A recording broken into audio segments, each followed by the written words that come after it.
This is the Tom Barnard Podcast. Listen live weekday mornings, 8 to 9:30, or anytime you like as a podcast on the Tom Barnard app at tombarnardshow.com or wherever you get your podcasts. There you have it, ladies and gentlemen. God, I just went out for a long walk, and I don't know what, it might be those Melaleuca trees or whatever. I swear to God, at the very end, I thought I was going to vomit. So I ran back into the house, but I never did. I was like, whoa, whoa. Like, what is that?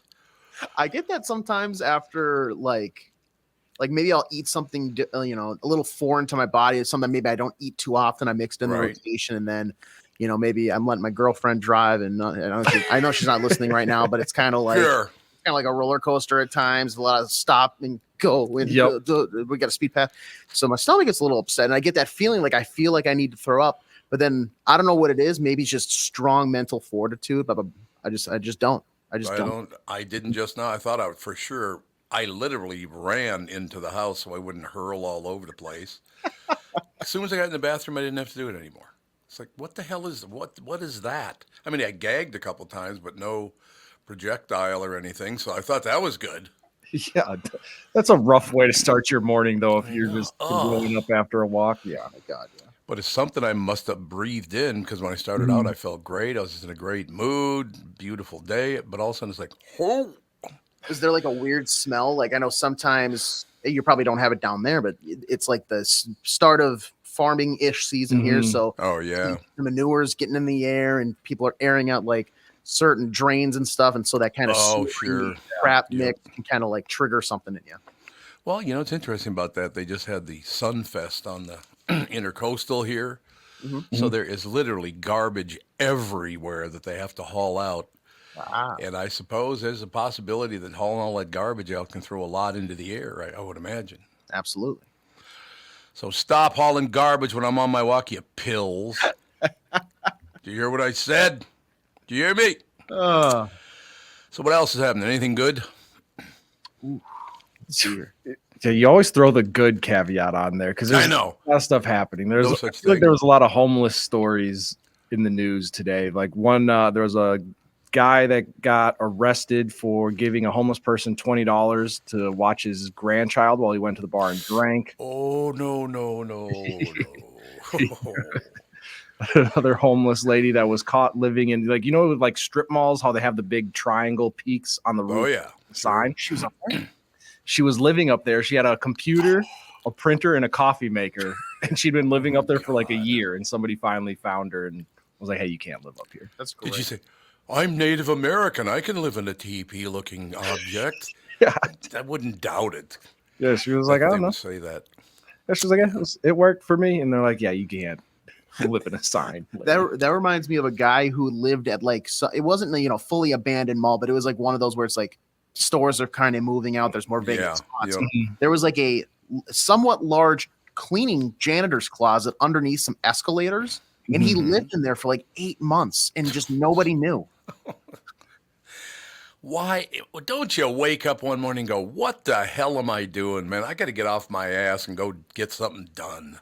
Yeah, or just like with all the services that are available for homeless shelters and things like that, you got to think maybe a janitor's closet isn't the best option, but you'd think, But I mean, you got one life. You really want to live your life. And if it's a drug addiction, get your head out of your ass and go get it taken care of. Whatever it is, mental illness, you can be taken care of. Why do you want to live in a mop closet? I mean, Jesus. Are some people so averse to work that they just pretend that they're homeless because they don't want to work? I'm thinking it's probably for the midnight snacks there. Imagine opening up your closet and then just taking a stroll down to the Auntie Anne's pretzels. And then, that's true. There you go. Good point. Pretty good benefit. One of the only, I would say. Yeah. Minus no rent. Why'd you say pretzels? I feel like Auntie Anne pretzels is like the staple of mall food. Yeah. I would have went Cinnabon, but yeah, that's another one. Yep. But see, the reason I asked him is this, because I've been on the phone with Beth from Livia. I need a new shipment of pretzels from Livia. So I've been thinking about pretzels for the last 24 hours. And he goes, well, there's a pretzel. I'm like, ooh. thinking one in kind. That's the whole deal. But there we go. No, I have never here. There are many, many things about human beings I do not understand. Okay. Mm-hmm. Now, let's say you guys were both married and had a couple of kids. Okay.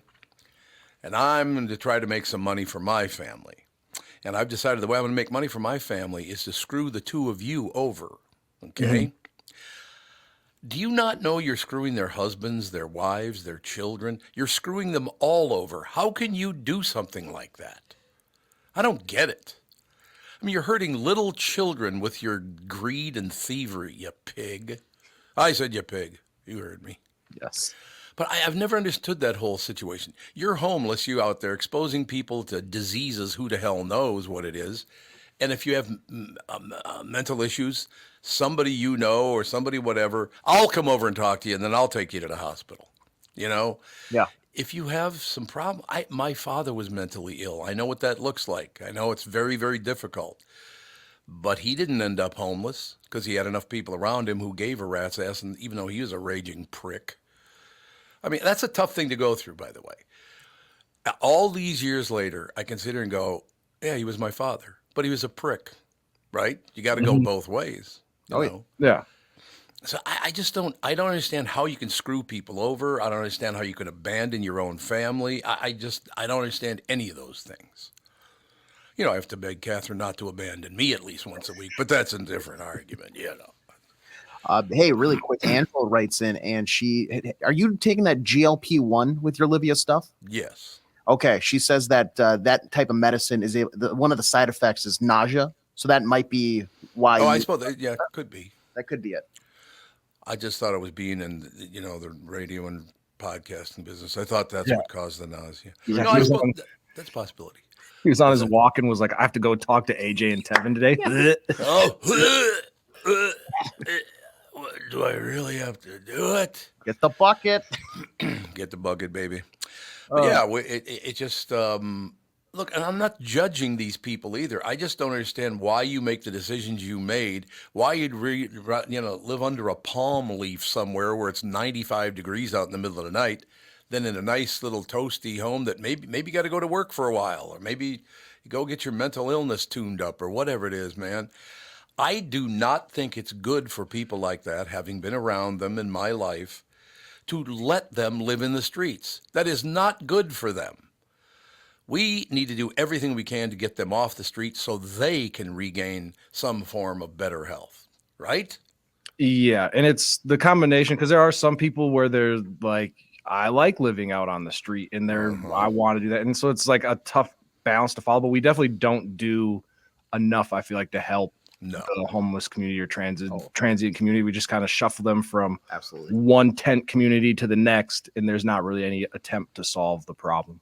No, and the signal from Washington, D.C. is, do whatever you want. That's fine. Don't worry about a thing. Burn stuff down, or you can, hate Jews. You can do whatever. Do whatever you want. Mm-hmm.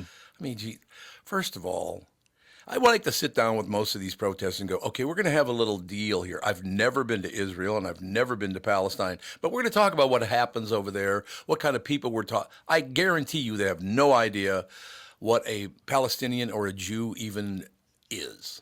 I guarantee you they don't know. No, and especially because the American version, like if like somebody that's Jewish living in America or Palestinian living in America, they have different problems than the Palestinians or Jews living over in Israel. Totally different. The Eastern Hemisphere is completely different than the Western Hemisphere.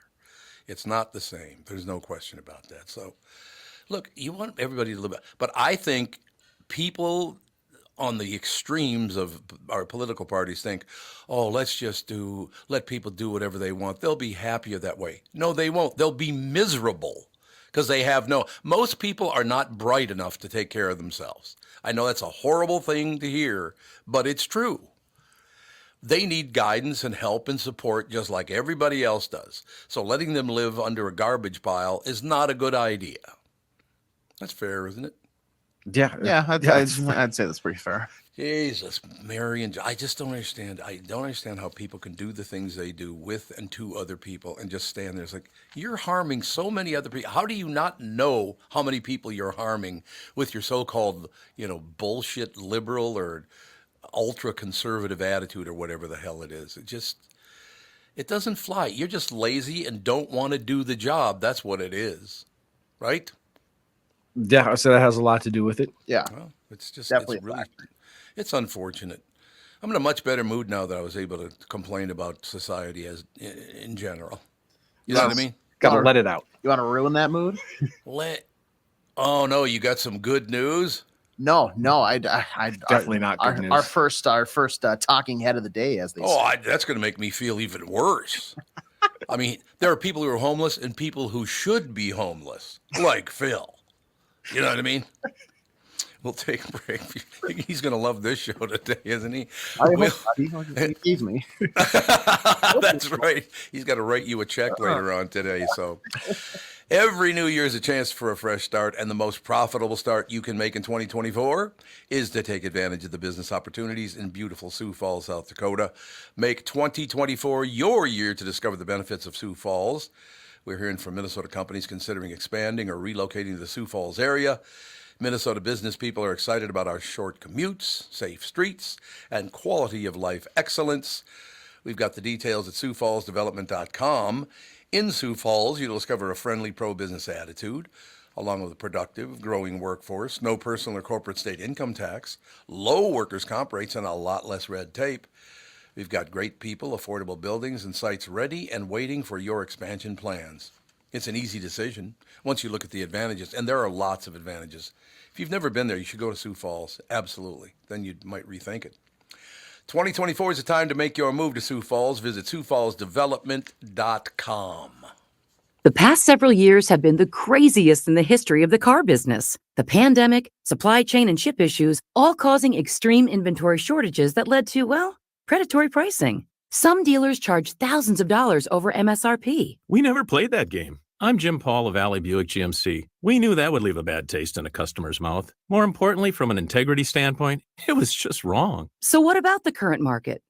Inventory and pricing. Valley has their best inventory in years. Really all the Buick and GMC models. Even the previously hard-to-find Yukons, HD pickups, and Hummer EVs. Plenty of deep discounts. Many with factory rebates and low-interest financing. Then it's a good time to buy? It's a great time. We're welcoming our previous customers back, as well as anyone else that felt the treatment just didn't feel right the last time somewhere else. Valley Buick GMC in Apple Valley and Hastings or valleycardealers.com. Car buying without the bad aftertaste.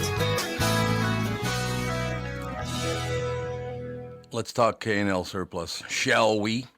K&L Surplus and Ammo in Lino Lakes I'm talking about. It's my choice for firearms, ammunition, great spot. It's a great store, it is. Jim, the owner, is one of the most knowledgeable people in the business and is great at getting you the right firearm for your needs, because that, by the way, is very, very important. Yeah, the firearm has to match your needs, no doubt. K&L Surplus and Ammo also works with local groups on raffles and auction fundraisers. If your group had a fundraiser, has one coming up maybe, make sure to call Jim at K&L. Their number is 763-757-2614. He can put together a great package for your event and help you raise more money. K&L Surplus and Ammo is on Lake Drive in Lino Lakes and open Tuesday through Saturday. You can reach them by phone at 763-757-2614. Or you can also visit them online, of course, at www.klgunstore.com. You're listening to the Tom Barnard Podcast. We are back, ladies and gentlemen. We're at it, is all I have to say. Phil Mackey joins us from SKOR North. We were just talking about mental deficiency and how some people will end up homeless, and then your name came up. Well, it's a good connection, I do like to. It's a good connection. Wander around, I have in my life working and living in and around downtown Minneapolis. I'll befriend some of the nice homeless people around the routes. I think it depends, but there's a lot of people that are very nice and just need some help or just need some direction. There's others that are. You want to avoid them if you come across them on a street corner somewhere. Avoid me. That's what you want to do. Avoid me. I was going to say, are you talking about people that are still in radio to just avoid them? Is that what you're saying? Yes, that's what I'm talking about. That's probably a good idea for me, by the way. That's actually, if you're talking to me directly, that is good advice. You should. Yes, stay away, Tom. Stay away. Get away. It works for me. No question about it. So what's the latest? How's everything going? Well, Game 3, Timberwolves Nuggets tonight at Target Center. As of last night, the get-in price, so the game is obviously sold out. To get in the door tonight for Wolves Nuggets on StubHub, it's over $300 if you want to sit in like row W of the upper deck. In fact, let me check it. I haven't checked it today yet, so let's see if the prices have come down. You want 2 tickets? Okay, it's under $3. It's $285 now, so prices are coming down a little bit. But lower bowl, people are selling tickets for $700-800. It is one of the hottest Minnesota sports tickets we've seen in 20 years. Sure. Tonight against the Nuggets. That makes sense. No question about that. Well, everybody's fired up. Everybody should be fired up. It's that's pretty amazing. That team has never done anything or gone anywhere, and now out of the blue, all of a sudden, they may win it all. Yeah, they are. So one step at a time here, and I have to tell myself that too, because they're not even halfway through the playoffs yet. But obviously, they have the defending champions on the ropes, 2-0 right now. And then you start to look around, like the best team in the Eastern Conference on the other side of the bracket is the Boston Celtics. One of their best players, Kristaps Porzingis, is out for like at least a month, and they just got smoked at home by a mediocre playoff Cavs team. So like right now, it's wide open for the Timberwolves for the first time in franchise history, but they have to go win Game 3 tonight, one step at a time, knock out the defending champions, and then we can take it from there. Yeah, that makes complete sense. We're very, very excited. Tevin, you gonna be able to make it to any games? I would try to hold off until like the Western Conference Finals, and if they make it to the finals, I think I would sell my soul to be in the building for one of those home games. So we'll see. We'll have to make it to a playoff game eventually. There's nobody in the Hubbard building can give you a pair of tickets. The cheap pricks. What's wrong with them? I'll go door to door through the Hubbard offices begging them. Yeah, there you go. You get that done right there. It is a great atmosphere. There's no question about that. Any sporting event, when they're on the brink, man, when your team's on the brink, that's just always a great time. Well, there's a lot of people. I'm in my late 30s, and I was 6 years old when the Twins won it in 1991. So, like, if you're my age or younger, a run like this does not compute. Like, we have not, AJ, Tevin, myself, we haven't seen anything like this in our lifetimes. If they keep winning, obviously, they got to get past the Nuggets in the second round. But I don't know. We don't know what to do with our hands, Tom. It's like, what do we do? We're very excited here for what could be on the horizon in the next few weeks. I understand. There are very, very few jobs that I'll get in the future, like in 1987 when I took a job at KQRS and they won the World Series that fall. Yeah. Excuse me. I took that job in 86. It was 1 year later in the fall. Okay. Do you have any advice for us as we go through potentially our first men's championship journey here? Like how should we act? What should we do? Do we need to get sleep? What should we do as fans? Sleep would be good. Give up. That's what you should do. Just give up on yourself. It's too late. No, I look, enjoy yourself. That's the whole key. And I think people lose sight of that. This is a great time we're all being offered. I like basketball. I follow the Timberwolves till they pissed me off to the point I couldn't watch them anymore. So I'm having a hard time getting back toward them, but I'm edging there. I just want to have a good time. That's all I need the Timberwolves to do. Give me a good time. I hope you do win it all. That would be phenomenal. First time, what does that be, in like 64 years, something like that? You're counting the Minneapolis Lakers, I guess, on that? Yes. Yeah. Yep. We should hang those banners up. I think the Lakers have the Minneapolis Lakers banners hung up.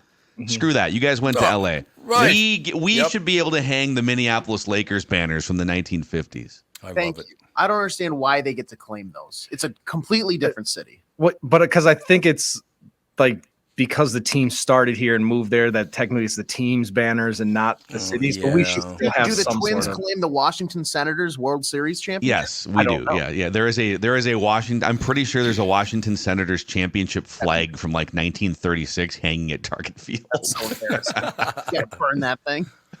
Might be. No, it's just fun. Like I said, I didn't have any idea some of the people I know were such huge Timberwolves fans. And it wasn't just because they started winning. Going into it, I found out. I think it's wonderful. I love to see people happy that their local team is doing the job. It makes life a lot better if you can enjoy your teams. I'm very happy for everybody. Part of it too is so they have Anthony Edwards, the 22-year-old superstar of this team, and he was a really good player in the regular season. Like he was one of the top 12 players in the NBA in the regular season, but he has hit another level in the postseason. His scoring average is way up. He's looking some of the best players in the league in the face, Kevin Durant and Nikola Jokic, and laughing at them basically and saying, this is my league now. He was on Good Morning America this morning on ABC. He's likable, but he's a killer at the same time. He's got sort of that Michael Jordan, Kobe Bryant combination of, hey, when I'm on camera and I'm not on the court, I can be the most likable guy, but when I'm on the court, I'm going to reach into your chest and pull your heart out, like Indiana Jones, Temple of Doom style. So, like having a front man like that, Kirby Puckett with the Twins, right? You need that likable superstar front man to bring it all together. I have a friend who plays a lot of golf, or did. I assume he still does, but I don't know for sure. But he plays a lot of golf with Michael Jordan. And he said, do you know how great it makes me feel that every time I play golf with Michael Jordan, I beat him? I beat Michael Jordan at a sport. I don't care if it's not basketball. It's still a sport. Yeah. Well, he Michael Jordan, I don't know he's in his 60s now, so I don't know what he shoots now, but he was a scratch golfer during his basketball days, wasn't he? He said he was, but no. Okay, he lied. He was a member at Spring Hill, What does he actually shoot? He probably is about a 9 or a 10. Okay. I mean, that's why he lost a lot of money on the golf course then, right? Oh, you got that. He's competing with scratch golfers and putting money up. I will give you an example of what, because both he and I were members at Spring Hill at the same time. I didn't hang out with Michael. He had a different crowd, that whole deal. But I do remember one time walking past the first tee, and Michael Jordan asked one of our guys, I won't say who it is, but you wouldn't know him anyway, hey, you want to play for some money? And my friend said, yeah, Michael, what do you want to play for? He goes, well, I don't know. And then the guy says, okay, well, Michael, what's your handicap? And Michael Jordan said, I'm a 2. And my friend said, if you're a 2, I'll play you for everything you own. Because there ain't no way you're a 2, okay? So that actually happened on the first tee at Spring Hill. I do remember that very clearly. So he's over-exaggerating his handicap and then betting $20,000 on a hole or whatever, and then exactly. Nice job. I don't know why you'd want to do that, but it was actually very, very sad because shortly after finding his father dead by the side of the road, that was tough. Yeah, he had there's been documentaries about it, but and there's also questions about, did he step away because his father died and he wanted to go explore baseball, or did the NBA quietly suspend him for gambling related things? Right. There's always been that conspiracy. Right. I saw somebody reposted the video of his second three-peat when he came back after the hiatus, and it was 1995-96. And they won the championship. They beat the Sonics. I think they set the NBA wins record that season too, 72 wins. And Michael Jordan was just in a heap on the locker room floor, holding a basketball face down, bawling his eyes out for 10 minutes. Because he probably held all of this stuff in for 2-3 years and then win the championship and boom, you let your guard down. That's a very, very good point, because it's such an emotional thing. That whatever those bubbling under emotions are going to come out with the joy. That's going to be me if the Wolves win Game 3 tonight, by the way. You're going to fall apart. I'm going to be hugging my microphone, just sobbing like an idiot. You know what else happened? That would be great. I have friends. My daughter's a fan. I mean, I'm happy for. Look, I like it. I would not say I'm a Timberwolves fan at this point because they kicked me in the nuts too many times. But we'll be watching, and I hope they win it all, man. That would be great, no doubt. Also, last night, so there's this big legal battle happening for the ownership of the franchise, which, I mean, think about, if you're Glenn Taylor, every single playoff win and the value of this franchise goes up $100 million or whatever, right? So now You're right. he's really in this thing now to try and maintain majority ownership. But so that's going to play out in the courts. They had a mediation session that went nowhere last week, and now they'll have an arbitration session. So it'll play out. It feels like a very black and white thing that just read the contract and see what happened. But in the PR battle between Glenn versus Alex Rodriguez and his cohort Mark Laurie, Glenn is getting smoked about 100-0 in the PR battle, Tom. So last night, really? Alex Rodriguez showed up. Dane Moore does a Timberwolves podcast, and they do live podcast tapings at Falling Knife Brewery. And so last night, it's like 200, 300 Wolves fans, and then Dane Moore, and he's doing his podcast taping. Alex Rodriguez rolls up, surprises everyone, shows up, sits down, does the live podcast, pouring beers behind the bar for people, taking pictures. I didn't see Glenn Taylor there pouring beers for anyone. No, probably so not. So Glenn might win the war, but A-Rod is winning the battle of PR right now in the short term. Yeah, I could see that. That makes sense. No, I always liked A-Rod as a player. I thought he was good. Yeah, the whole steroid thing got kind of weird with him at the end. Yep, he was one of those players that defiantly, like, I did not. He was like, no, you did. It's okay. Okay, we can close with this. I don't even know what the commercial's for, and I think it's about some drink or something. There is a guy lifting weights in a gym, and he stands up and said, "Oh, it's your bench now." She looks over, and there's sweat all over the bench. They show this guy. I don't know if it's a suit or if it's a real guy. It is the most muscular human being I have ever seen in my entire life. I mean, this guy's arms are this big, and I'm not exaggerating. You guys not seen this commercial? Is it a national commercial? I don't know if I've seen it. It's a national commercial. I can't remember. Like Planet Fitness or what kind of? No, I think it has to do something with. Oh, it's like a drink, you said. Maybe it's a drink. I don't. God, I wish we could find it because I would love to show you a picture of this guy because his head looks like a peanut because his body's so huge. And by the way, God paid me back yesterday because I was telling somebody this story, right? God pays me back yesterday. I had a full physical, check it out, see how you're doing. Turn your head, cough, all that stuff. Yeah, that's great. When I was the teenager, I was 6'1", okay? And then when I was about 40, I was 6 feet tall. As of yesterday, I am now 5'11". Oh, man. What the hell is that? Yeah. It's not going back the other way. Yeah. Oh, no. yeah. No, it's not going back the other way. So apparently, I think, I don't know if this is both for men and women, but our ears continue to grow, but everything else, so, in about 10 more years, Tom's going to be 5'3" with Dumbo ears. Well, if I get down to 5'3", I can get in the radio and act like a prick like all the rest of them. Anyway, moving. I like how Phil just gave up on that one. That was good. I like that a lot. All right, Pally, we will talk to you on Monday. All right, we'll be maybe celebrating a sweep over the Nuggets, or we're going to be nervously lamenting the fact that it's a tied series at 2-2 and hanging on for dear life. We'll see. Sweep. Don't put any of that negative energy out there, Phil. Bring your brooms to the Monday show, boys. Bring your brooms. I like it. Works for me. Thanks, See Pally. you guys. Yep.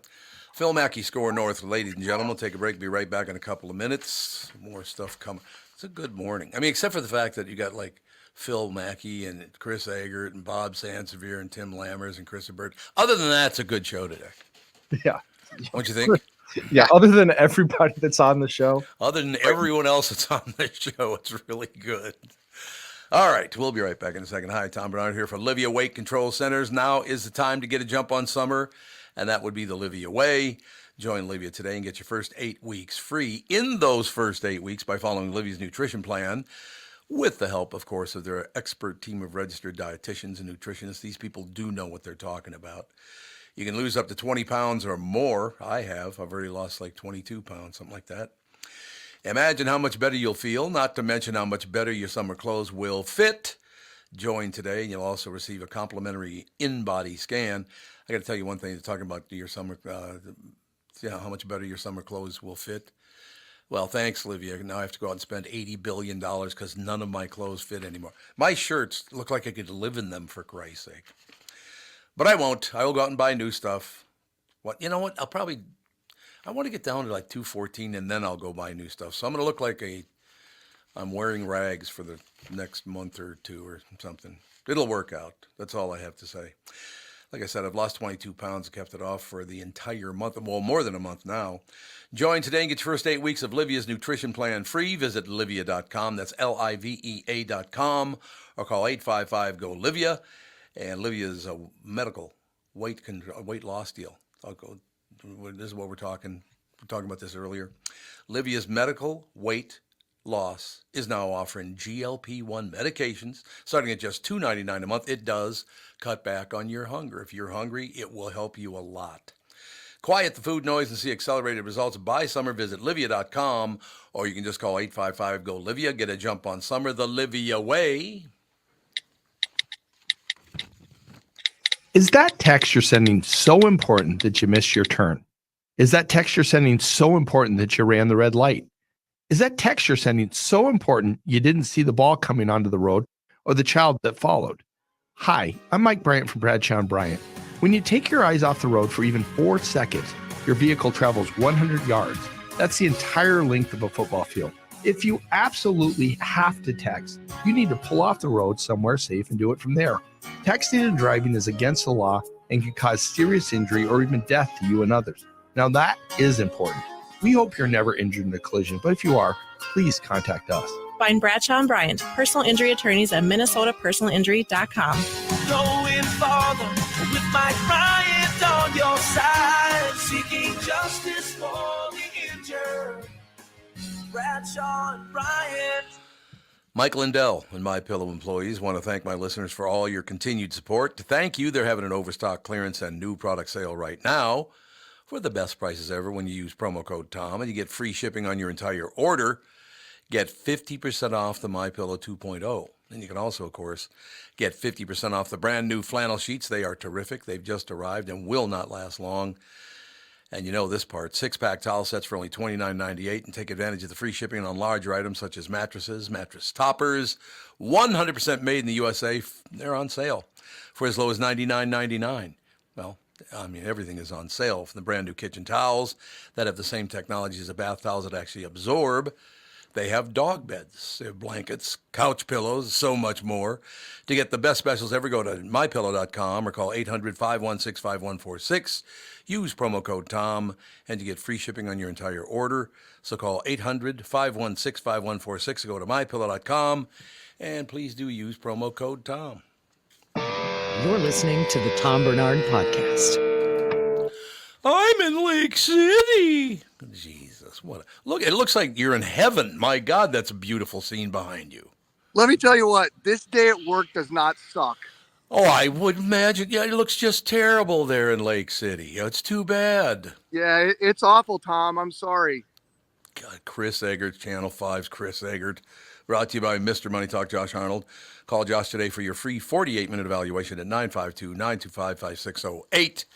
Is that your boat right behind you? That's my boat. That's the Pamela Sue. The Pamela Sue, okay. Was that your birth name? Yes. Yes. Hey, Pam, how's the news? No, my God, there's not a cloud in the sky. Beautiful blue skies, all the foliage. I mean, that's one thing. Did the leaves pop out early this year? And I know it's, almost mid-May and by now, but it seems like you've had leaves on the trees for quite some time now. I mean, they've been coming for the last couple of weeks. It's been raining often, but all it takes is a good couple of sunny days like this, and everything just exploded. Lake City could not be more picturesque this morning. There's no wind. There's absolutely not a wave on Lake Pepin. Everyone's excited for the fishing opener. So, it's a good day down here. No doubt about it. I have never understood, and maybe you guys could answer this for me. And I understand, I grew up in Long Prairie, Minnesota. It's up north. It's up, by all the lakes and all the rest of that stuff. So I love that area, don't get me wrong. But I'm all surprised more people didn't move down, get a cabin on in Lake City, on Lake Pepin. That's beautiful, man. I would southeast Minnesota and the Great River Road as you're coming out of the Twin Cities and you head down Red Wing, Lake City, Winona. Like, this part of the country is so pretty. It's got such a really cool landscape with the bluffs. And I really, if I had the money for a cabin, I would go this direction versus up north, because you're not going to fight the traffic. Like it's a whole different scene. I mean, it's busy and it's definitely, I mean, you can't see off into the distance. I mean, there's boats everywhere, but it's just not quite as hectic as I feel like it is when you go up north. It can be. Now, what time are you coming back to Minneapolis today? I'm back at, I don't know, I suppose 11 o'clock. I don't want to leave, but I got to come back and do my fatherly duties for the rest of the weekend, you know.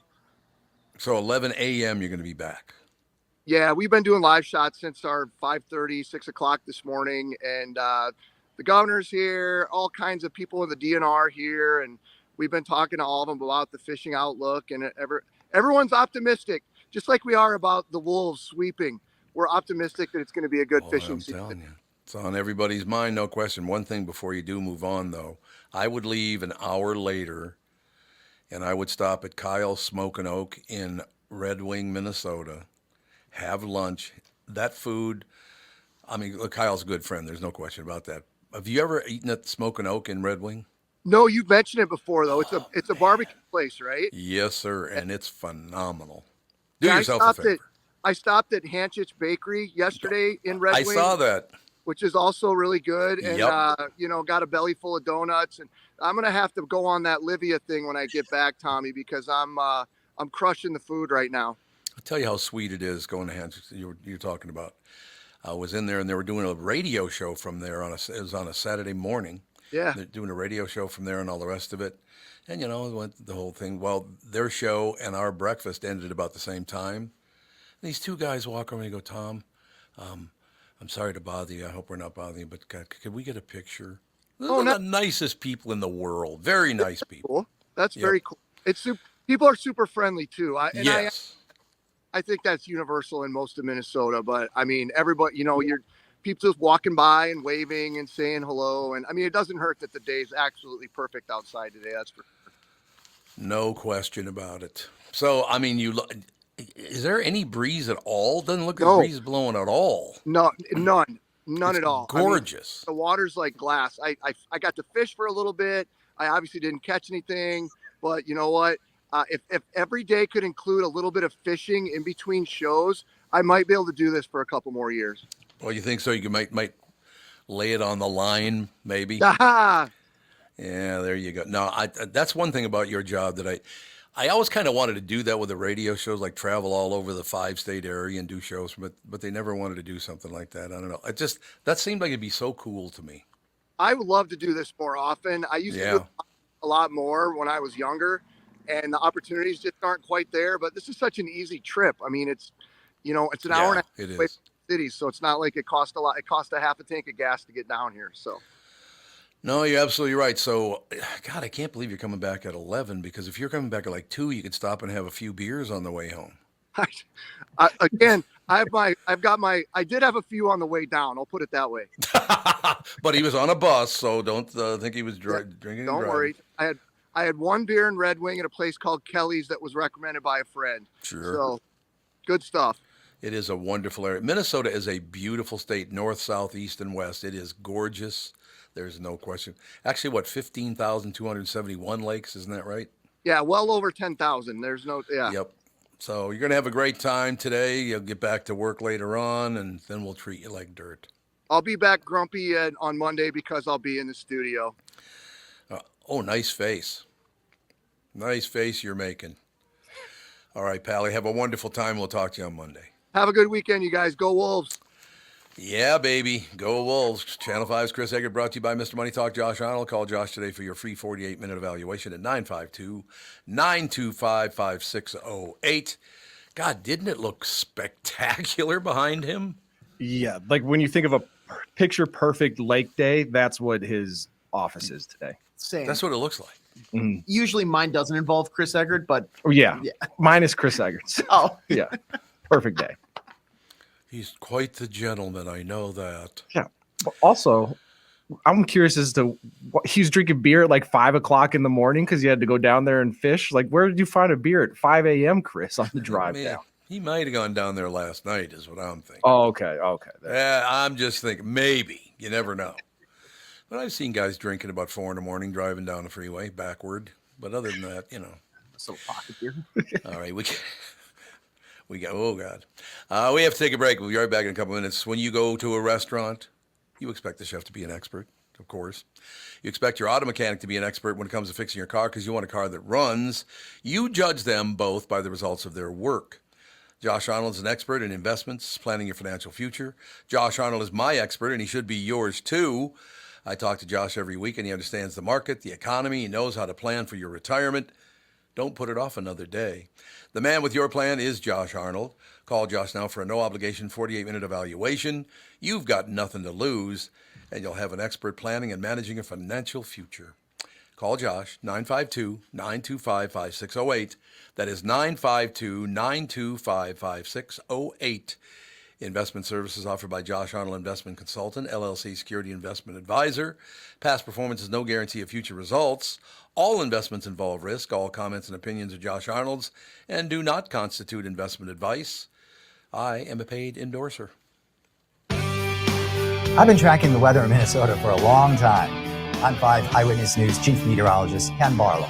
In the morning, I've got to be right because my forecast affects your family's entire day. And in the evening, you can count on my friend, Ren. That's right, Ken. I'm 5 Eyewitness News Evening Meteorologist Ren Claire. And as a Minnesotan, I know our weather can be tricky. Throughout the day and into the night, I've got you covered with an accurate forecast to help keep your family safe and ready for any weather. And don't forget, no matter how things change or what time of day, you'll always get our forecast first at the start of every newscast on 5 Eyewitness News. Start your day with me, Ken Barlow. And wrap up your day with me, Ren Claire. Because 5 Eyewitness News is always tracking our weather, so you're always alerted first. It's why 5 Eyewitness News is Minnesota's weather authority. Let's take a second and talk about my bank, North American Banking Company. Been with them for many, many years now. You'd heard me talking about them for a long time because of that, because I've been there for so long. When they opened in 1998, they made a promise to deliver a better banking experience for their customers where you know your banker and they know you. Well, that's not good for Bilski, the fact that he has to even know me. But other than that, a lot has changed since 1998. This commitment to being a true community bank in the Twin Cities has not. So if you're looking for a better banking experience, why not bank with my friends at North American Banking Company? Go to nabankco.com or stop by any one of their 6 Twin Cities locations. Member FDIC, equal housing lender. This is the Tom Barnard Podcast. You horn tootin' it is. Ladies and gentlemen, the lovely and talented Bob Sansevere. What's up, Sandy? Not much. I'm worried, though, Tom. I'm very worried. About what? When in any of your lifetimes have things been going good for 2 of the teams in town? That's true. This is, like I said last week, sign of the apocalypse. We're all dead. We're all going to die very soon because of the Timberwolves. You know what will happen? The Timberwolves will get to the NBA championship game. They'll be ready to close it out. Maybe in a game 7, they're down by 1. Anthony Edwards launches a shot, and then the world expires. I like it. It just blows up before it goes through, and no one will know because we'll all be dead. The great thing about that is you will not know because you'll just blow up and you don't even know you're dying. No, then maybe that's the way to go. Don't tell. You know what? If there's a meteor or an asteroid or a comet coming our way, don't tell us.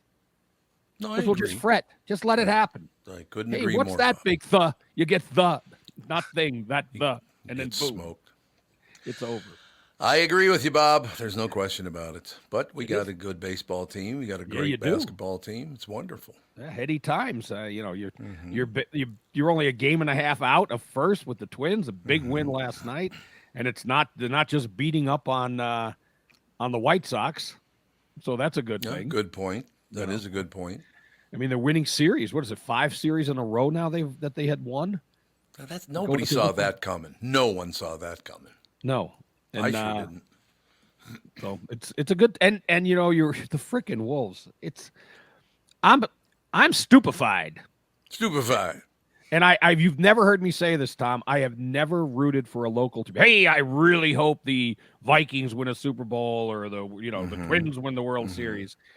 I am pulling for the Wolves, and I think I told you the only reason I want to see Adam Silver, the commissioner, look to Glenn Taylor, look to A-Rod and Mark Laurie. Who do I give the trophy to? No. What about that?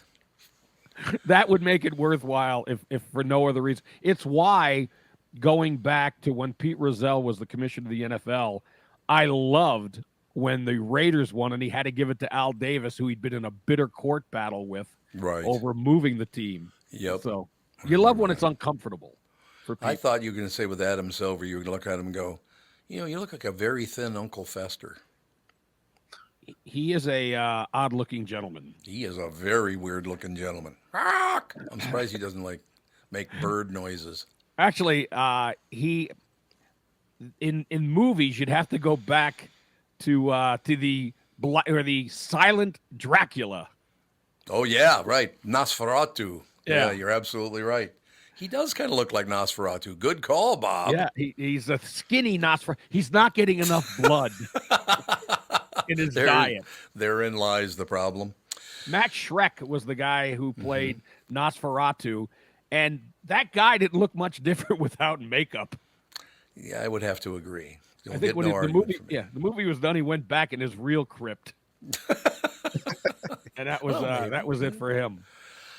It's a possibility. Sure is nice to have a guy. You know what's really great about this is that it's, you got two teams that are doing very well, and we're just going into spring and early summer. That's great. It is. And you know what? Even if they lose the next two, which I don't think they're going to, then again, I thought they'd get swept by the Suns. But it's not over for, it could go 7 then. Yeah. They're going to be playing for a while. And they are. I mean, honestly, after seeing the way they played without Rudy Gobert in game 2, I don't see what answer. Denver would have to be lights out shooting, but they can't because that defense is so damn good. They've got the length, and they just put waves of players at you who can play defense. Yeah. It's very, very cool. It's like I said, the only thing I feel terrible because I have so many friends involved in it, and Louis the number one guy. We're all fired up about every team except for the hockey team. Well, their day will come. Their millennial will come. Their millennial will finally show up. Yeah, we gotta win. The state of hockey has got to win a national hockey championship. Irony in that, isn't it? Yeah, it is. I mean, the college team has done it. Yes, number of times. Women and men. Yes, women and men. So how about a professional hockey team actually wins? What do you say? Well, maybe this is the start of something big. You got your Twins winning the World Series, the Wolves winning the NBA championship, the Vikings win the Super. It is the sign of the apocalypse. I'm convinced. It is. There's no doubt about it. No question. The Wild missed the playoffs. And the Wild, yeah, that's right. The Wild don't even make the playoffs. That's exactly right. But it has always bothered me. It's like, would you just win a couple of national championships? What do you say? For Louis. Just for Louis alone. Exactly. But now it is a different franchise, but human nature is, and have you ever talked to Louis about this? When he was done, did he truly root for the North Stars, or he wanted them to do well, but not, too well because he wasn't part of it anymore? I've never asked him that. I should ask him that question. In a quiet moment when he's reflective. It's Louis. There is no quiet moment. What are you talking? Like last time we had dinner. The two families had dinner together, my family and his family. Yeah. Which is a wonderful time. We always have a great time with the Letieris and the nannies and everybody. But honest to God, the whole situation, it was all about this, that, and the other thing. Louis has to entertain. When you're out to dinner with Louis, he has to be the entertainer. I think it's hilarious. He's not trying. That's just him. That's just him. You're absolutely right. That is just him. No question. He should sell some of the charisma he has left over. He's 82 now. Never know it. Oh, God, you'd never know he was that old. No, you're absolutely right. What I often wonder about, because you're good friends with Tino and his daughter. Yes. Right? Yep. Do you think when she first went up to Louis and said, "Hey, Dad, I'm dating a goalie," could you imagine how excited he was to hear that? Then he finds out it's a soccer goalie. Oh, God, Tino, one of my favorite people in the world, Martere Latieri. Yeah, well, Tino, he made one heck of a pie, too. He made great pizza. Oh, God. When he had his restaurant. He did. He certainly did, Bob. There's no question about Well, it. So. in a quiet, reflective moment, ask him, hey, when are you going to open the pizzeria again? He should open a pizzeria. Yeah, I have a question for you guys. Have you noticed that almost everybody's pizza's gotten better now? Did something happen, or am I just got to the age where I like all pizza? Sign of the apocalypse. Is that what it is? Well, I still think in Minnesota, it's you'll find a lot of bad pizza. You're probably right. So it's just the places that I go that it's very good. I mean, there's no question about it. I mean, okay, I'll ask these two young gents. Their pizza palates are not as refined as ours, but what's the best pizza in town? Ooh, the best pizza in town. I mean, you can't go wrong with Pizza Luce. I feel like Rectangle Pizza is pretty good.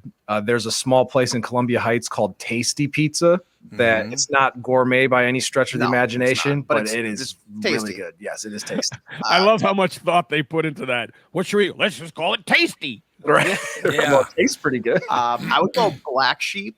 Yeah. Black Sheep's got some pretty good pie, and God, I'm trying to think.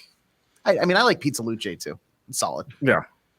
Now, this was the big thing in New Jersey, and I don't really read the boxes anymore. When I was younger, you've tried the rest, now try the best. Yes, try the or rest. now eat the best. Now, yeah, you're absolutely right. That's exactly what it is.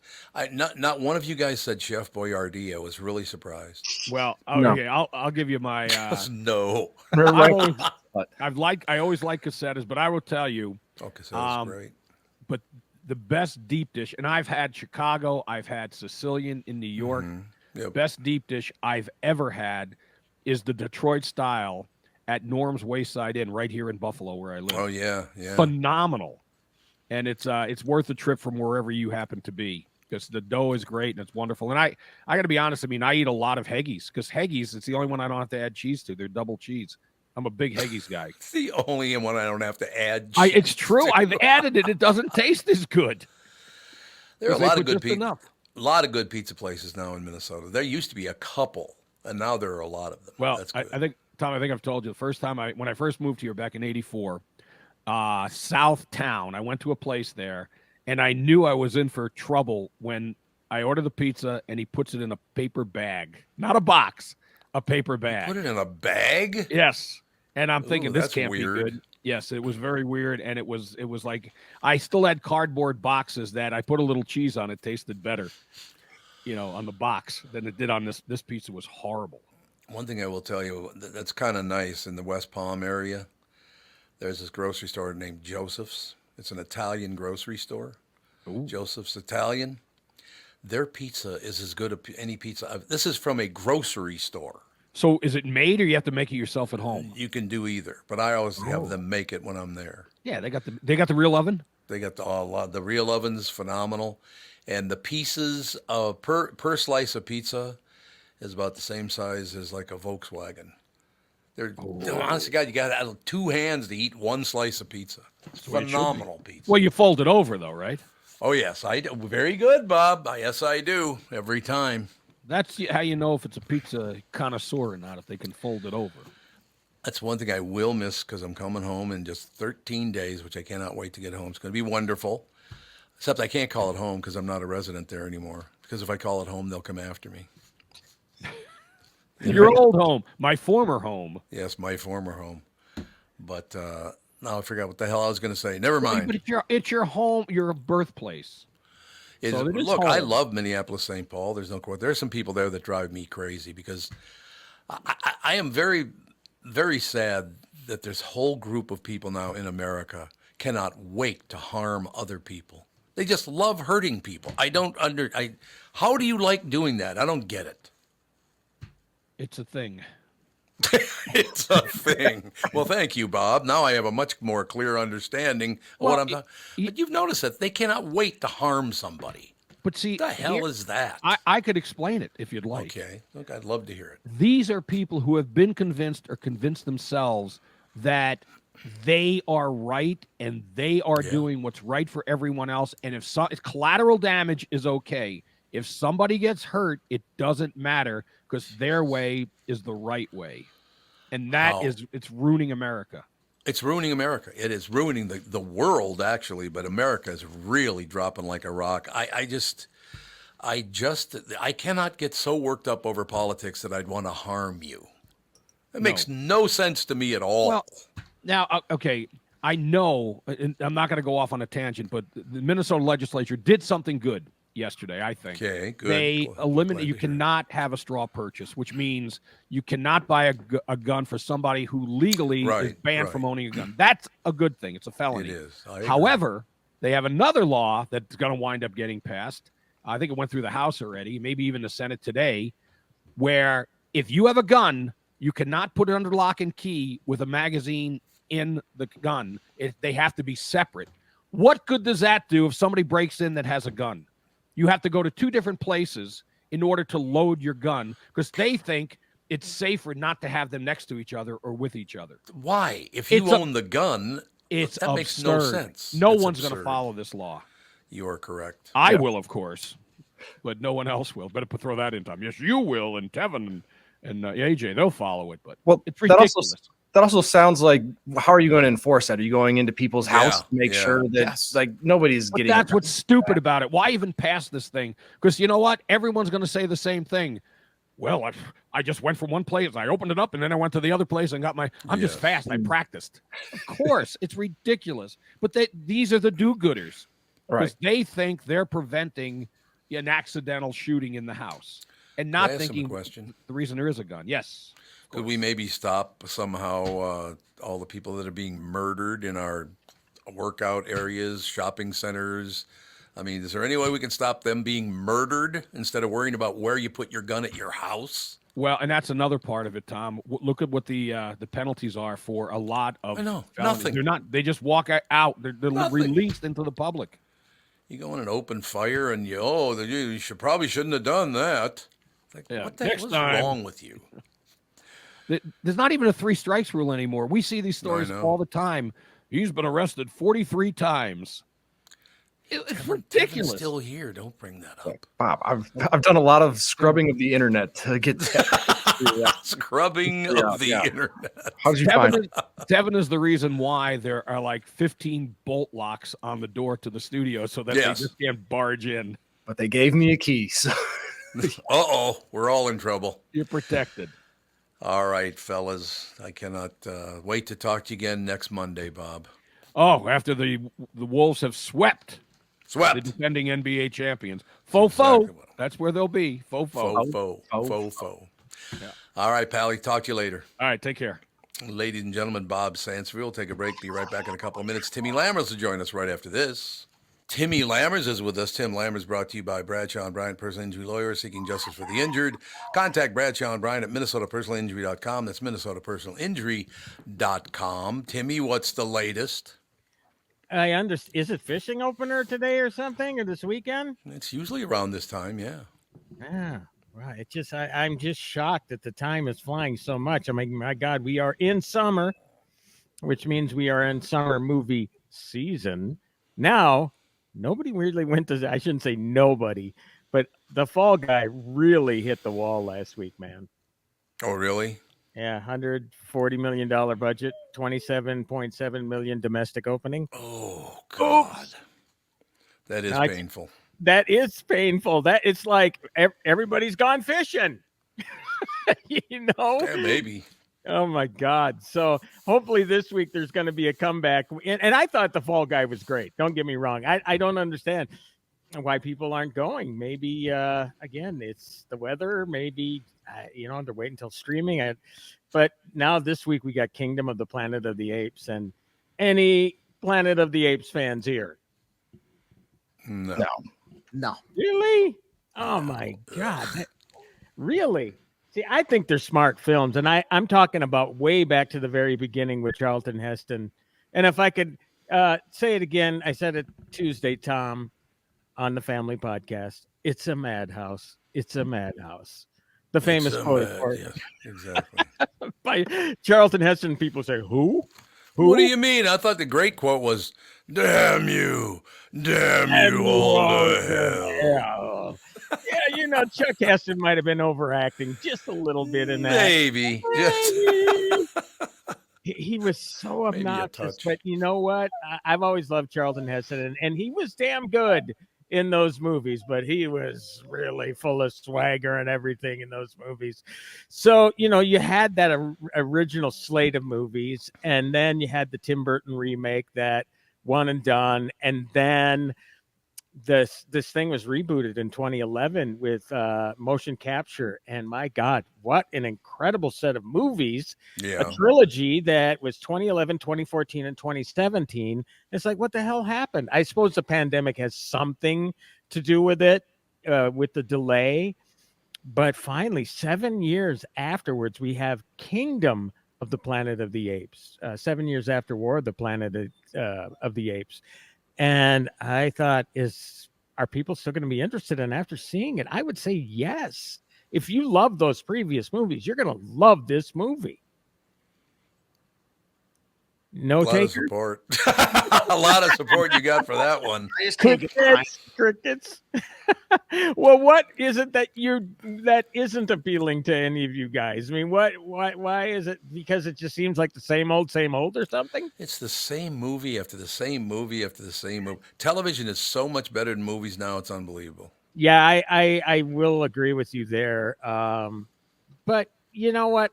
I've never had a problem with remakes, reboots, et cetera, as long as there's effort put into it. And like you say, I mean, it feels like the same.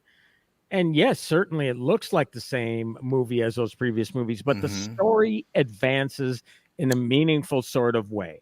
And they really do put everything into it. And as long as you give me that effort, I mean, look, man, otherwise this stuff would drive me crazy, because that's all we get are remakes and reboots. So right, I have to find something in it. And what I do find, if they're creative enough, like this one is, and seems to be circling back to that original Planet of the Apes story from 1968, that's pretty cool. Because the cool thing about this series is that it's a prequel sort of situation where we learn the origin of Caesar and the original, ape that rapidly evolved when his mother was exposed to this experimental drug and everything, and how there's this virus that wiped out humanity. There were some who were naturally immune, but then all of a sudden they were the ones that the apes were going after, right? So, this one is terrific in that, obviously, after a while, you have the apes that are united, but now they've broken off into factions, and there are apes led by this vicious leader named Proximus Caesar, who he kidnaps apes from other villages, and he holds them captive, and he's forcing them to try to breach this vault, which is said to contain human technology that he can use and be, nobody will defeat him if Proximus Caesar gets his stuff. So it's advancing, but at the same time, the humans are trying to make a comeback. And while it was Caesar's goal in those original movies to have those two live in harmony, I don't know if that's going to happen if we get a next one. Good news for this one is that it's targeted for a pretty decent opening, and it's all about the money, right? Talking about the money all the time, Tommy. If it makes enough money, the last one made nearly 500 million worldwide. Jesus. Then they can justify another one. So I'm all for it if they can do it, because I think this is a great movie. 8 out of 10 on the Lamameter for Kingdom of the Planet of the Apes. Jesus, man. I have a question for you. Yeah. You're talking about how things come and just disappear. Right. Like Bonaparte, or was it called Napoleon? It was called Bonaparte. Napoleon. It was Napoleon. Okay. That thing lasted like a half a day. Yeah. Jesus. Yeah. I mean, it to me, the biggest problem with that movie, and it's, Ridley Scott is a brilliant director, and he, he's got clout, and he makes the movie he wants to make. And he had Joaquin Phoenix playing Napoleon. I mean, what more could you want? I think the big problem with that particular movie was it couldn't decide what exactly it wanted it to be. Yeah, probably. First of all, you can't. Did you see it finally, or no? I think it's worth seeing. It's the best word I could use to describe the movie is scattershot. It just can't decide. It's Napoleon and Josephine. Then he's on the battlefield. Then it's those two kids fighting again. Then they're on the battlefield. And you got to remember that Napoleon, how many battles was he in? And then they think they boil it down to like 6 battles, which are they're brutal. I mean, these things are brutal because now all of a sudden you're on this battlefield with cannons and bayonets and everything. And you can imagine the carnage involved with something like that. Bad enough to see people, at least if they're exploded, they're obliterated in that. But imagine being hit by a cannonball. That'd be fun. That might leave a big hole in you.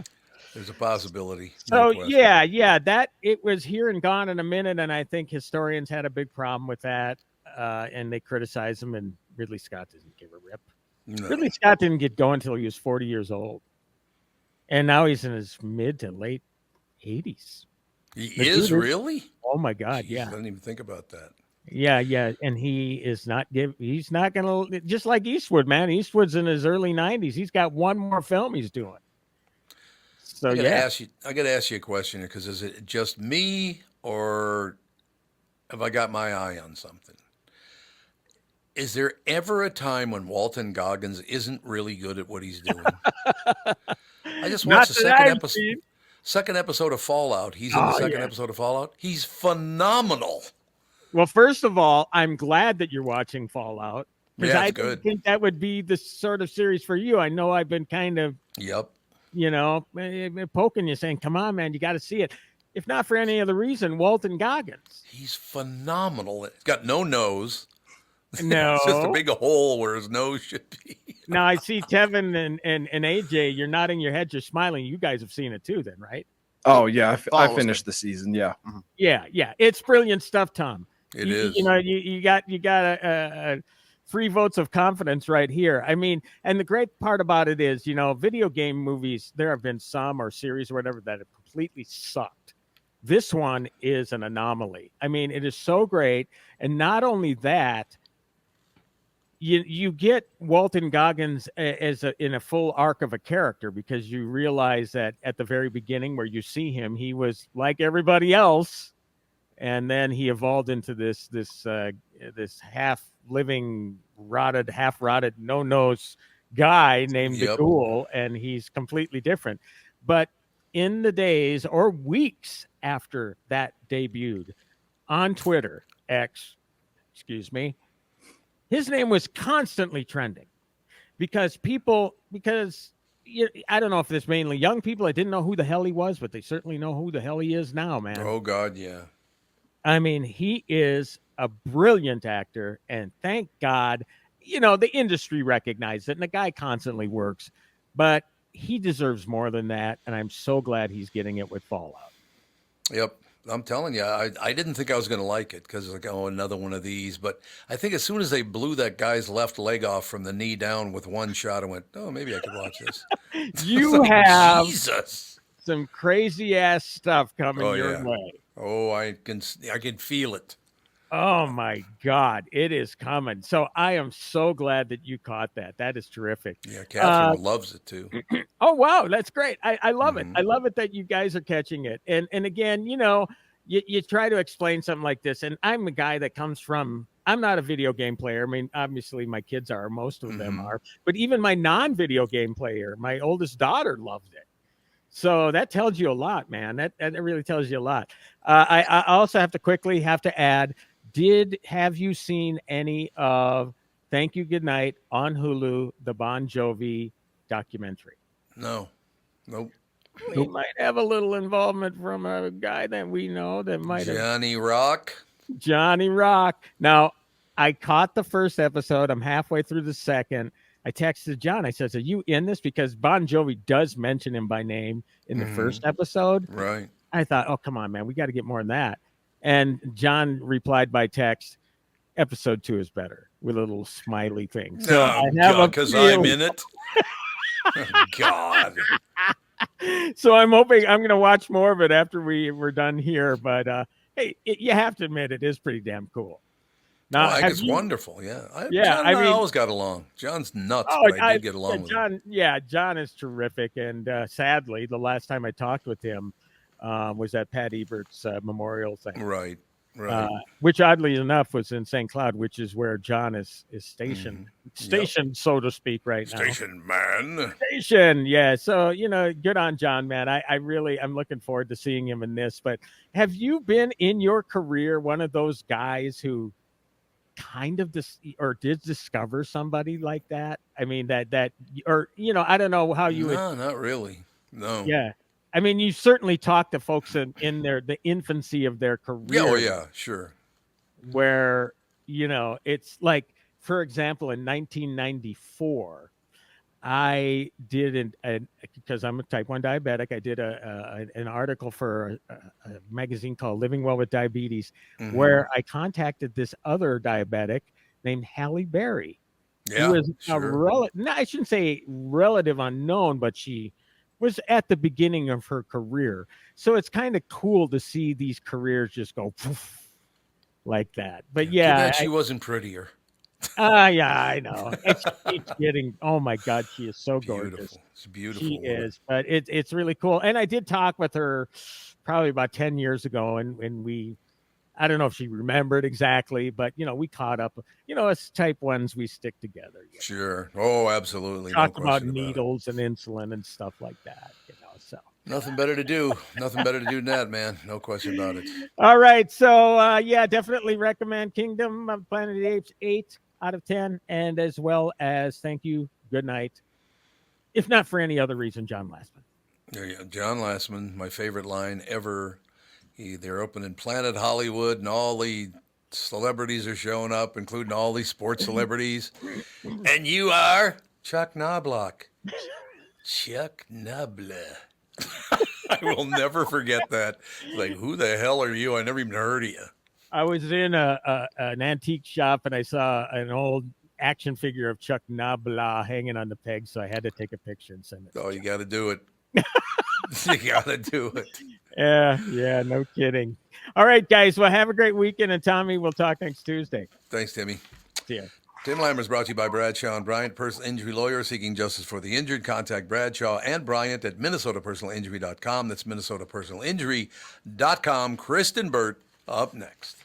When you go to a restaurant, you expect the chef to be an expert. You expect your auto mechanic to be an expert when it comes to fixing your car. You judge them both by the results of their work. Josh Arnold is an expert in investments and planning your financial future. Josh Arnold is my expert, and he should be yours too. I talk to Josh every week, and he understands the market and the economy, and he knows how to plan for your retirement. Don't put it off another day. The man with your plan is Josh Arnold. Call Josh now for a no-obligation 48-minute evaluation. You've got nothing to lose, and you'll have an expert planning and managing your financial future. Call Josh at 952-925-5608. That's 952-925-5608. Investment services offered by Josh Arnold Investment Consultant, LLC Security Investment Advisor. Past performance is no guarantee of future results. All investments involve risk. All comments and opinions are Josh Arnold's and do not constitute investment advice. Tom Barnard is a paid endorser. Is that text you're sending so important that you missed your turn? Is that text you're sending so important that you ran the red light? Is that text you're sending so important you didn't see the ball coming onto the road or the child that followed? Hi, I'm Mike Bryant from Bradshaw and Bryant. When you take your eyes off the road for even 4 seconds, your vehicle travels 100 yards. That's the entire length of a football field. If you absolutely have to text, you need to pull off the road somewhere safe and do it from there. Texting and driving is against the law and can cause serious injury or even death to you and others. Now that is important. We hope you're never injured in a collision, but if you are, please contact us. Find Bradshaw and Bryant, personal injury attorneys at MinnesotaPersonalInjury.com. Going farther with Mike Bryant on your side, seeking justice for the injured. Bradshaw and Bryant. The new Tom Barnard Show is proud to have partners like Bradshaw and Bryant, MyPillow, and North American Banking Company founder, chairman, and president, Mike Bilski. I've advertised on Tom's show for years, and the reason is simple. My business is recognized because of the ads, and that recognition has created growth. What business doesn't want to grow? I highly recommend the Tom Barnard Morning Show for your advertising. Grow results for your business by partnering with the Tom Barnard Show. Visit TomBarnardShow.com, keyword partner. You're listening to the Tom Barnard Podcast. Stop posing every time you come on. Well, it was better than yesterday when I was half in and half out of my closet. That's true. It's a very, very good point. What's up with you, sister? My goodness, a lot going on in the world of Hollywood. I've been so busy this week. It's been slammed. Just lots of interviews and things like that. I had to drag, like, this is what I did this morning. I had an interview late yesterday, then dragged all my equipment back to my closet, which is all the way across the house. And I have to drag it back for my next interview in about an hour. God, you have to actually get off your ass and do something? That's I too do. bad. I have to. Because you want full soundproofing for the Tom Barnard Show. Yes. I drag equipment from my studio back and forth across my house. Why do you don't have to do that. You don't like my studio. You tell me it's too echoey. Who told you that? You. Me personally? Yeah. Okay. Okay. Never mind. So I'm in my closet. What is that to your left? This? No, yeah. It's a curtain or something. No, or a it's blanket. my wedding dress. Oh, that's your wedding? Oh, yeah, I can see it there. It looks like your wedding dress. Why is your wedding dress hanging there? Because I'm in my closet. But it... For what? It's a sundress. I got married in a sundress, and I wear it. I thought you'd put it in a display case, something like that. No, it's a 14... No. We eloped. My dress was $14.99 from Ross Dress for Less. Like it. Very good. And it is a very cute summer dress that I wear all the time. This is also a cute dress. I'm very into yellow. Yeah, I can kind of tell. Here's an Oscar dress. The Oscar dress. Okay, there you go. Yeah. You never know what's in my closet. Big it shot. rotates too. Oh, does it? Mm-hmm. All right. Well, I just wanted to know it because are they hanging on hangers or are they just hanging on pegs? They're hanging on hangers. I have a very tall, high closet. Okay. I'm on the I was floor. gonna say, you don't want to hang those on pegs. That would not be good for them. Yeah, no. My cat and I sit on the floor in my closet. We have a little setup. And then when I'm done, I go to my actual studio and drag some extra equipment. I mean, I think I just need to double up so I don't have to drag as much back and forth. It'd be easier. I understand that. So what's happening in your world, sister? All right, let's talk about celebrities and money because two celebrities had their memoirs out this week, and they both told really fascinating stories. And I just always like to hear this like behind the scenes stuff. Start with Whoopi Goldberg, her memoir that came out this week, Bits and Pieces. And she talked about learning a contract kind of line item thing in the rider that she gets for every single movie that she learned from Elizabeth Taylor. And that is to ask for a gift on every movie you do that will somehow remind you of the film and remind you of the production. Well, Whoopi has amassed a huge art collection as a result. Liz Taylor amassed a huge jewelry collection. That's oftentimes she would get that as a gift. I'm like, that is genius. A very subtle and passive way to earn income. Well, I've told people, what do you want for your birthday? A pile of cash. That'd be good. I know. I'm going to put my line item in my Tom Barnard Show contract. I like it. Think about it. There you go. Think about it and get back to me. All right. And then we have, kind of on the flip side of all of this, you have Tom Selleck. His new memoir is out this week. You never know. But he is talking about panicking a little bit that this is the end of Blue Bloods. He is trying to convince CBS to give him another season. He wants to go for a 15th season. And one of the reasons is that he has a 63-acre ranch up in Ventura County. And he thinks if the show ends, he's not going to be able to afford it. Oh, yeah, okay. Yeah, because he has never worked. What a joke. Well, obviously, listen, he goes, look, I'm set for life. Obviously, I've worked on many shows and I have accumulated wealth, but the amount of money it costs to run my 63-acre ranch requires me to continue working. But why doesn't he just put a reverse mortgage on it? Does he do the reverse mortgage? Oh, he's on reverse mortgage commercials like 15 times a day. Oh, he is? I just remember when RJ Wagner used to do it, Robert Wagner. Yeah, and I was like, Tom Selleck has taken over. Tom Selleck is the reverse. So put a reverse mortgage on your horse farm. What's wrong with that? Giving out bad financial advice to elders. Come on. It's very, very true. I don't know anything about it, but I heard those things are just terrible. Yeah. And obviously that's why he's doing the commercial. He's got a 63-acre ranch in Ventura. Yes, exactly. I do like him, though. I think he's a very talented guy. I've never interviewed him. He's one of the few I have never talked to. I haven't interviewed him either. I feel like he keeps it pretty high level where he just goes to like an Entertainment Tonight, maybe a 60 Minutes if he's doing a deep dive interview.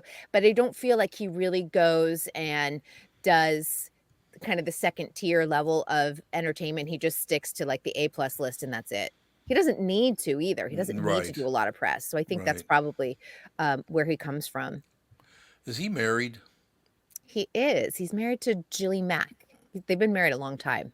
I don't know who's Jilly Mack. She was an actress for a while. I mean, going way back probably to the 70s or something, but they've been married a long time. They have a daughter. But he probably wouldn't have trouble picking up chicks at a bar, I wouldn't think. I don't think so. I mean, he had honestly, he had a great run on Friends in the 90s where he was like an older man dating Monica. And they really portrayed him as like the sexy, hot, older guy. They did, yeah. Yeah. Well, he's a handsome devil, no doubt about that. He definitely is. And my friend and I still have lines that like they gave Monica about being breezy and like she was so flummoxed by dating an older man and she would leave like these crazy messages on his voicemail and then she broke into his house. I don't know if anyone's seen this episode and tries to erase his voicemail messages. I mean, we're going back to the day when you had a cassette tape for your voicemail. Oh, yeah. It's a really funny episode if anyone ever sees it. And she's like, I'm breezy, trying to leave like a low-key message. And he just played into that role really well. He did. And well, he's a very talented guy. I like his, what's the name of that cop he plays in the movies? Magnum. I remember Magnum PI. Magnum PI was great. And maybe it's an offshoot of Magnum, but I can't remember. What the hell? He had another like Amazon Prime series or something like that, didn't he? These are movies, though. They're like Tom Selleck movies about the same sheriff in some small town in Massachusetts or something, or Rhode Island or something. Yeah, I do know what you're talking about. What the hell's the name of that series? It's really good, though. I really enjoy it. I forgot about 3 Men and a Baby. 3 Men and a Baby, there you go. He's had a lot of good. He's a talent.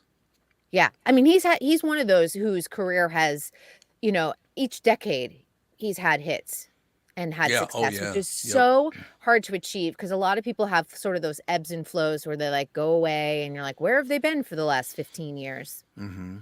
Is it Jesse Stone that you're thinking of? Jesse Stone. Yep, that's exactly right. Jesse Stone. Those are good movies. I like those movies a lot. Don't you think? I haven't seen them. Yeah, neither have I. Oh, they're really good. Yeah, they're.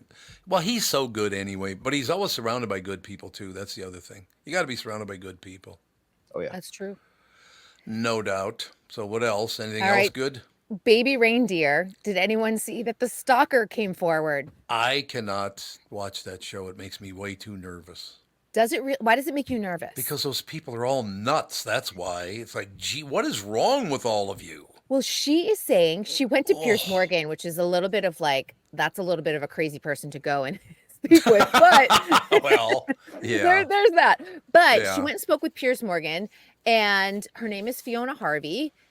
She is a Scottish lawyer, and she's saying that the story, and she's upset. She's like, I am suing Netflix for defamation on this. And remember, you have to be able to prove that you didn't do this. And in the story, it's claiming that she's sent him over 40,000 emails. She's like, I sent him. She goes, I did send him emails. I will tell you, it was maybe 5 or 6. They were kind of jokey. 6, 40,000. What's 40,000. I mean, they're so close. She's like, they were jokey. They were lighthearted. They weren't crazy. He was just a barkeep. She really and I would just, it was the place I hung out with. It was her Cheers, and she's saying what was portrayed is completely different. And now she's getting, of course, harassment and death threats because people on the internet are also insane because, and that she didn't do this. And she's saying, I don't think Netflix did their due diligence. And this could be interesting to follow if she has the evidence. I mean, if you can prove that you didn't send 40,000 emails, which should be pretty easy to prove, you either did or you didn't. Yeah. Yep. on any server. I mean, she could have an interesting case. And then you go back to that and you go, well, how did then Richard Gadd convince Netflix? Did they not have their lawyers vet this story? Yeah, that's a good point. I mean, because the people in it are the real people, correct? They're based off of real life people, yes. But I mean, the guy is the real guy. The guy is the real person. God. And he did a stand-up show, originally like a one-man show, and then made this into a series. God, it's really creepy. We watch it, but it's really creepy to watch. It's kind of like Under the Bridge. My God, that movie makes me nervous. Yeah, it's you know what's going to happen. Well, especially where you know that these are true life stories. And whether Richard's stalking story is real or not, there have been plenty of real life stories that have had happen to celebrities. I mean, I think the one that really rocked Hollywood, and it's going back to the late 80s, was the Rebecca Schaefer case. Do you remember that, Tom? Sure, yeah. She was I think she was 18 or 19, maybe even 20. She was on a show with Pam Dauber at the time, and a guy just really became obsessed with her. He showed up at her house and shot her because she wasn't living in a gated community. She was just living in a regular old apartment in Hollywood thinking, I'm 19, nobody cares about me. She even had like her name on the buzzer. Yeah, that's terrible. And I mean, who was the other one? Was it Teresa Saldana, the one who was stabbed in the street? Yep. Aren't you leaving on a happy note? I know. No, but there are scary, that stalking is scary. It is, yeah. That's probably why it makes you uncomfortable. I might agree with you on that one. I would not care if somebody stalked one of my sisters or my wife or daughter. I would not care for that, and it would not end well. No, and it can be very hard to make sure that you're safe. I mean, getting a restraining order is one thing, but that doesn't mean they're going to adhere to the restraining order. Right. And if anyone ever heard, Sandra Bullock had a man in her house. This is going back over 10 years now. Jesus. And she had a panic room. And just that night, her kids were staying with the nanny for some reason, so they weren't home. But you hear the fear in her voice. And when the cops finally went and got her stalker, they hit the trunk of his car, and of course there was every sort of scary type of duct tape and things like that too. Yeah. Rather unfortunate. It is. I mean, and then what do you do? How do you have to have 24-hour security, some of these celebrities. That's true. All right. What are you doing this weekend? Anything good? Tonight, I'm doing something, Tevin. I'm not sitting rotting on my couch. I am going to Derek Huff's show. A lot of people know Derek Huff from Dancing with the Stars, of course.